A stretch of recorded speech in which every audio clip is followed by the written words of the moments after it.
The next supplication, which will be discussed, is found in chapter 2, verse 201.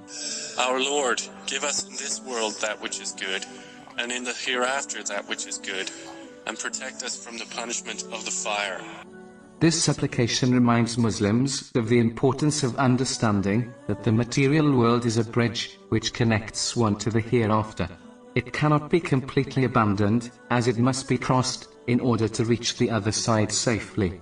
But it is important to note, this does not mean one is encouraged to indulge excessively in the unnecessary lawful aspects of the material world.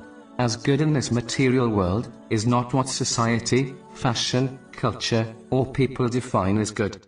But true good is what Islam defines as good. This being anything which is beneficial to one's hereafter. For example, wealth when used correctly, such as fulfilling one's necessities and the necessities of their dependents, is a good thing. But wealth used incorrectly, such as being wasted or spent extravagantly, is not good at all. Strong health is a good thing when one uses it in the obedience of Allah, the Exalted, but a bad thing when uses it to disobey Him.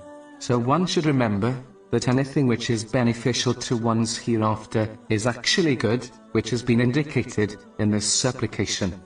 Good in the hereafter consists of being forgiven by Allah, the Exalted, and being entered into paradise, without entering hell first.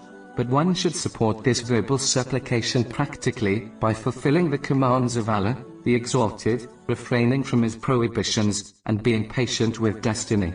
Simply declaring with one's words, and not supporting it through actions, is only wishful thinking, which has little or no real value. In reality, fire refers to anything which leads to the disobedience of Allah, the Exalted, not just the fire of hell. Therefore, Muslims should actively avoid all things, places, and people which invite them towards the disobedience of Allah, the Exalted, and encourage their dependents to do the same. As in reality, it is this fire which leads one to the fire of hell on Judgment Day.